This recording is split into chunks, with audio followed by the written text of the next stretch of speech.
bây giờ nơi yêu nó có ý mình đâu thì có ý xong ý theo sắp bùa blog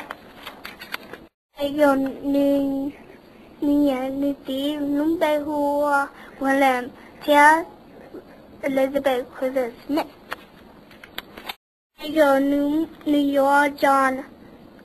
nhỏ ít từ nên hạt blog có một trò từ mình nhỏ ok nhà một cần tới tất nhiên mà nhà chỉ cần được phải cần tới sao tại cho nữ chọc phân như thế nữ tu gì lúc khi hở thầu mi cả ô trọ là chọn tới mũi trọ chúng định sẽ tự thế có cho nữ luôn này